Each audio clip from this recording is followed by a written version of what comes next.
اور نجات حضور کی اتباع پر موقوف ہے. ہر ایرے گہرے تو خیرے کی اتباع تو ہم نہیں کر سکتے، لیکن کہنے والے نے کہہ دیا، لکھنے والے نے لکھ دیا. اور جب جواب دیتے ہوئے بن نہ پڑی تو انہوں نے کیا کیا، اس مفتی نے بدبخت نے ایک جو اس کے پاس بیٹھا ہوا آدمی تھا، اس نے اس کو فون دے دیا. اس کو فون دیا تو اس نے اللہ کو گالیاں دینی شروع کی. کلپ پورے ملک میں گھوم رہی ہے، مسلمان کہلانے والا. اور معاذ اللہ دیوبندی مکتب فکر سے ان کا تعلق ہے. میرے پاس شاید ہمارے نوجوانوں کے پاس وہ کلپ موجود ہے، میرے پاس بھی آئی تھی، میں نے بھی اس کو سنا، مجھ سے سنا نہیں گیا. مجھے ایسا لگا کہ دیوبندی حضرات اب دھیرے دھیرے ایسا لگتا ہے کہ کھل رہے ہیں. اور مجھے یوں لگا کہ یہ آج کل کوئی پہلی بات نہیں ہے، انہوں نے تو آج زبان سے کہی ہے، یہ پہلے کتابوں میں لکھ چکے ہیں. یہی رشید احمد گنگوئی ہے، انہوں نے لکھا ہے کہ اللہ جھوٹ بول سکتا ہے، اور خلیل احمد امبیڈوی نے بھی لکھا اللہ جھوٹ بول سکتا ہے. یہ سب چیزیں ان کا حال ہے. ہم لوگوں کو کہتے ہیں، لوگ کہتے ہیں یار یہ لوگ زبردستی لڑائی جھگڑے کی بات کرتے ہیں. ٹھیک ہے بھائی، جاؤ لڑائی جھگڑے کی بات تم سمجھو، تم جانو، ہم تو اپنا کام کر چکے. تو ایسے بھی سرفرے لوگ ہیں. حالانکہ اس کو جواب دینے کے لیے مجھے لوگوں نے بیدر بلایا تھا، 6 تاریخ کو میرا پروگرام بھی تھا، لیکن اچانک میری طبیعت خراب ہونے کی وجہ سے میں نہیں جا سکا. بہرحال پروگرام تو ہوا وہاں. تو یہ سب حالات ہیں کہ ایسے ایسے بھی سرفرے. اس نے اللہ کو گالیاں دی، استغفر اللہ. اور جو خدا ماں بہن سے پاک ہے، ماں بہن کہہ کر گالی دی. حجر اسود کو گالی دی، کعبۃ اللہ کو گالی دی. میں تو یہ بھی کہتا ہوں کہ مالیگاؤں کے دیوبندی حضرات کو بھی کم سے کم سوچنا چاہیے کہ جس خدا کے ٹکڑوں پہ وہ پلتے ہیں، کم از کم اب تو کفر کا فتویٰ دے ان پہ. اللہ کو گالیاں، کل تک اولیاء اللہ کو گالیاں دے رہے تھے تو سب کو اچھا لگ رہا تھا، اب اللہ کو گالی دی. اور ہے یہی بات، جو ولی اللہ کا دشمن ہوگا وہ اللہ ہی کا دشمن ہے. آج نہیں کل، کل نہیں پرسوں، اسے کھلنا ضرور ہے. یہ پردے میں چھپے تھے، آج اوپن ہو گئے، اللہ نے ننگا کر دیا ان کو. اور اب تو حال یہ ہے کہ اہل حدیث غیر مقلدین جو اپنے آپ کو اہل حدیث کہتے ہیں، وہ بھی خوب ان کا بینڈ بجا رہے ہیں.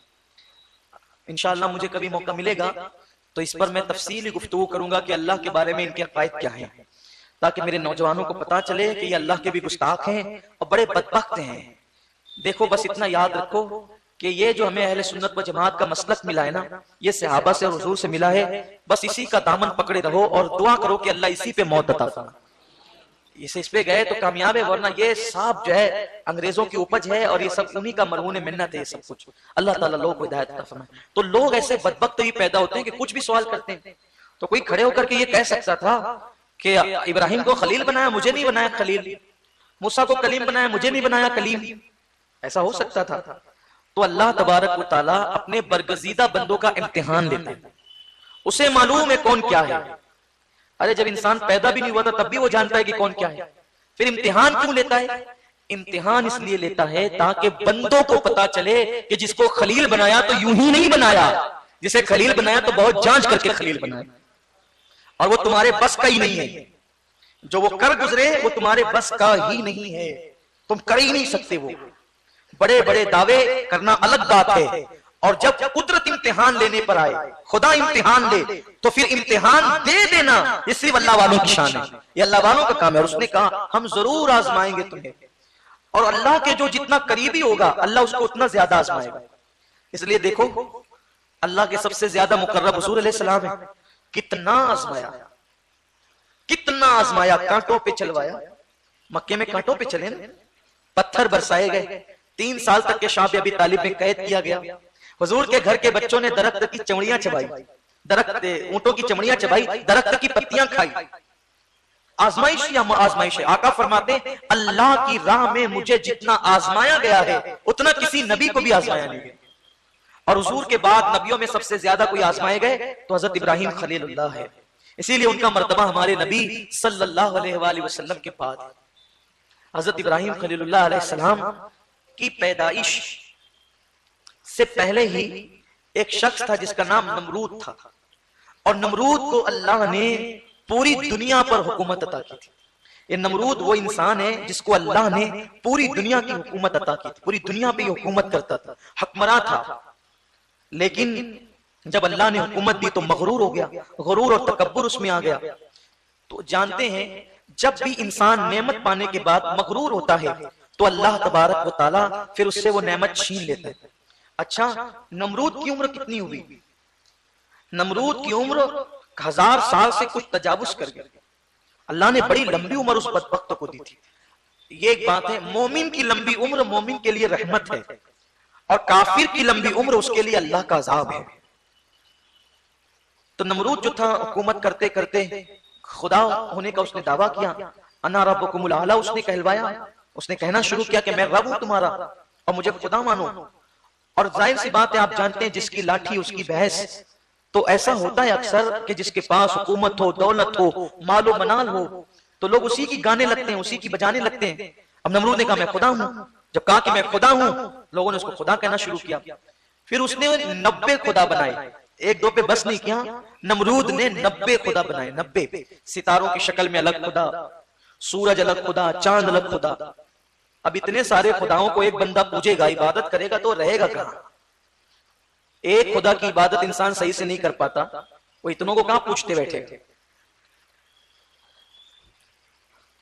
اللہ تبارک و تعالیٰ نے حضور کی نالین کے صدقے ہم پر بڑا کرم فرمایا کہ ایمان کی دولت عطا کی۔ ہم ایسے خدا کی عبادت کرتے ہیں جو خود زندہ ہے اور لوگوں کو زندگیاں دیتا ہے، خود کھاتا نہیں ہے، اپنے بندوں کو کھلاتا ہے۔ اس کی شان کیا ہے؟ دیکھو، اس کی شان اگر میں تمہیں بتاؤں تو وقت اسی پہ ختم ہو جائے، چند چیزیں اشارتاً بتاتا ہوں۔ ایک کنواں جسے زمزم کا کنواں کہتے ہیں، آج سے 4000 سال پہلے یہ خود سے نکلا۔ آج بھی اس کی گہرائی کوئی زیادہ نہیں ہے، لیکن کروڑوں لیٹر پانی ہر ہفتہ اس سے نکلتا ہے۔ کتنے کنویں اس کے بعد کھودے گئے اور سوکھ گئے، آج تک وہ کنواں کبھی سوکھا نہیں۔ اللہ کی قدرت دیکھو، ہمارے مذہب کی حقانیت، اسلام کی حقانیت دیکھو۔ اسی طرح بے شمار معجزات ہیں جو آج بھی ہم اپنی آنکھوں سے دیکھ سکتے ہیں اور نگاہوں سے دیکھ سکتے ہیں۔ اسلام کتنا حسین ترین اور حقانیت والا مذہب ہے کہ لوگ چاند پر گئے اور چاند پہ جانے کے بعد بڑے خوش ہوئے کہ ہم چاند پر آ گئے، اور ہم نے جب وہ چاند پہ آنے کے بعد بہت بڑا کارنامہ انجام دیا۔ لیکن جب وہ چاند پر پہنچے تو چاند پر پہنچنے کے بعد انہوں نے دیکھا کہ یہ چاند کبھی توڑا گیا تھا، یہ چاند کبھی توڑا گیا تھا، اور توڑنے کے بعد کبھی جوڑا بھی گیا تھا۔ جیسے آئینہ ٹوٹ کر جوڑا جائے تو اس میں سے ایک ہلکا سا نشان ہوتا ہے، ایسے انہوں نے وہاں محسوس کیا۔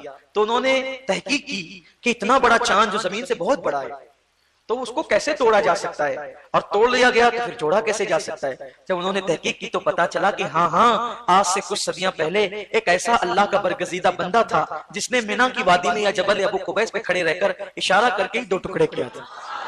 اور توڑنا تو سب کو آتا ہے، لیکن انہوں نے جوڑ بھی دیا تھا۔ حضور علیہ السلام نے توڑا بھی تھا اور جوڑا بھی تھا۔ قربان جائیں، جب ان کے انگلی کے اشارے کی شان یہ ہے، انگلی کی، تو ان کے پنجوں کی شان کیا ہوگی؟ اور جب ان کے پنجوں کی شان آپ اندازہ نہیں کر سکتے تو ان کی کلائی کی شان کیا ہوگی؟ یہ جو میں اشارہ کر رہا ہوں یہ میرے گنہگار ہاتھ ان ہاتھوں کے برابر نہیں ہے، بس میں سمجھانے کے لیے۔ تو ان کی کلائی کی شان کیا ہوگی؟ اور جب ان کی کلائی کی شان بے مثال ہے تو ان کے بازوؤں کی قوت کیا ہوگی؟ اور جب ان کا بازو بے مثال ہے تو ان کے سینے کا عالم کیا ہوگا؟ اور ان کے وجود ناز کا عالم کیا ہوگا؟ اور جب ایسے وجود والے محمد کی یہ شان ہے تو محمد عربی کو بنانے والا جو خدا ہے اس کی شان کا عالم کیا ہوگا؟ اس خدا کی قوت کیا ہوگی؟ ہم تو اس اندیکھے خدا کو حضور کے ذریعے سے مانتے ہیں کہ جب یہ ایسے ہیں تو وہ کیسا ہوگا؟ اتنا بڑا رسول ہے، اتنا بڑا رسول ہے۔ دیکھو، لوگوں نے جو سورج کو، چاند کو یہ بنایا نا، خدا بنایا۔ آج بھی ہندوستان کے اندر ایک چیز چل رہی ہے کہ سورج کو نمسکار کرو۔ سورج کو اسکولوں میں جو وہ لوگ چاہتے ہیں کہ یہ عام ہو جائے، اور خاص طور پر گورنمنٹ کے اسکولوں میں کہ سورج کو نمسکار کرو۔ پہلی بات تو مذہب اسلام میں نمسکار کہنا یہی حرام ہے۔ ہم کسی کو، عام انسان کو بھی نمسکار نہیں کر سکتے۔ ہمارے یہاں ہمارا اپنا ایک سلام ہے، ہم سلام کرتے ہیں۔ اگر کسی کافر کو بطور ضرورت اس کو کچھ کہنا پڑے تو ہم اس کو گڈ مارننگ کہہ دیں، گڈ ایوننگ کہہ دیں، اور اپنے حساب سے گڈ آفٹر نون کہہ دیں، یہ آپ کہیں، لیکن البتہ ہم نمسکار نہیں کر سکتے۔ نہ کسی کافر کو سلام کر سکتے ہیں، نہ اس کو نمسکار کر سکتے۔ لوگ نمستے بھی کہتے ہیں، نمسکار بھی کہتے ہیں، اس کا اصل مفہوم ہوتا ہے نمو سیویکار۔ تو یہ جو نمو سیویکار ہے اس کا معنی اسلام میں جائز نہیں ہے، اس کی اجازت اسلام میں نہیں ہے۔ جب انسان کو ہم نمسکار نہیں کر سکتے تو سورج کو کیسے کریں؟ تو اور لوگ سورج کو کیوں نمسکار کرنے کی بات کر رہے ہیں؟ یہ سورج طاقتور ہے، لیکن یاد رکھیں لوگوں نے جب طاقتور سمجھا مٹی کو تو پتھر سے مٹی ٹکرائی تو مٹی ٹوٹ گئی، تو لوگوں نے پتھر کو طاقتور سمجھا۔